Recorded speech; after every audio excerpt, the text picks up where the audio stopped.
Hey, so in a couple recent days I noticed a lot of people were asking about relocating the battery to the trunk and how you wire the positive wire to the engine. So here's my little take on it, how to do it in a clean way so you don't really see it. I know you can run it under the frame, but I was worried it's gonna snag on something and either rip off or create some kind of short. So here is how I found how to wire it through the body, kind of hidden and safe. So this is my little battery holder mounted, and it has a cover on top and a strap and everything. Also I have a little solar battery charger because I'm in Arizona, and it's a little trickle charger.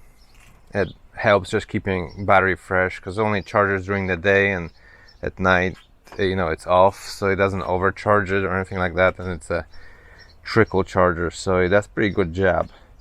So first, actually, I'll start with the ground, because with car electrical you can never have enough grounds. So my main one goes from the battery and then into the place right behind the, well, in the future it's going to be a seat. But the farther forward you can do it, the better. Because remember, the steel is not as good of a conductor as copper.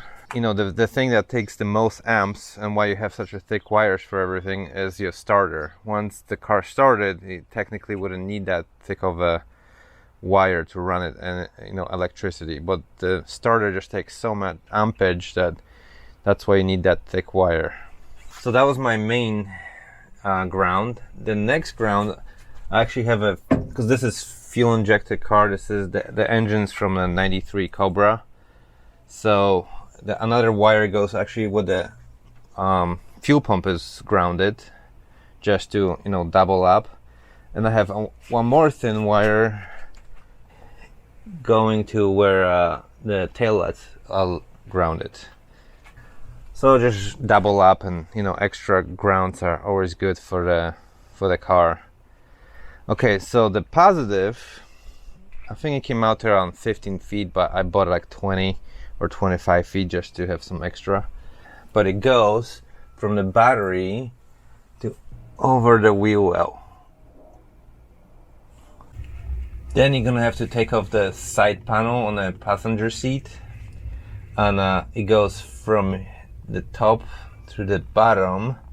There are holes, and then you're gonna have to take off the side door panel underneath the door, and it will go right into a groove. After that, you have to take off the kick panel, and it goes up through here. Okay, next you're gonna have to take off the wheel fender, and since I took it off, I'm gonna kind of clean it up and repaint everything, since I'm already here. So I already started some of it. But okay, there is a hole and you can push it through and then go underneath the fender, and I'm gonna probably attach it over here to the fender screws with a little like nice hooks. And then you can, if you don't want to drill a hole, you can pop it through here. But I drilled a hole and flared it and put a little grommet and went right through into the ignition solenoid. And like I said, this is fuel injected car, and I'm working on cleaning up all the wires. You should have seen it, when I first got that car. So it's not really difficult, it's just really tedious because you got to take off all the stuff and then put them back on. But I think it's worth it because no one will see the wire, and I think it will look really cool, or not look at all.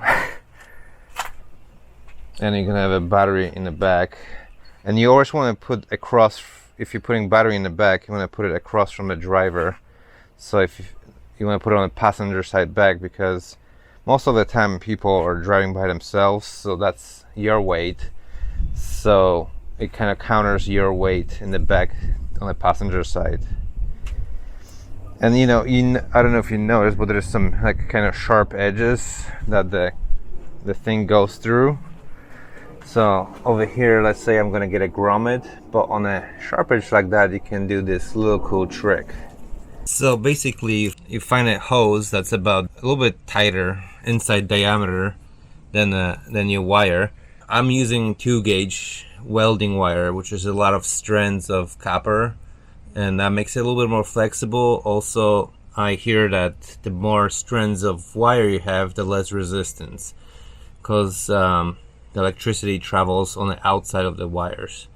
So the more strands you have, the more freely it travels, less resistance. If it's a more racing car and you have even bigger block, then maybe you can go to 1-gauge or 0-gauge for even less resistance, because heavy duty engine needs, heavy duty starter and more ampage. So basically, to protect the wire from chafing or anything like that, I take a little rubber hose and then you just cut yourself a little piece,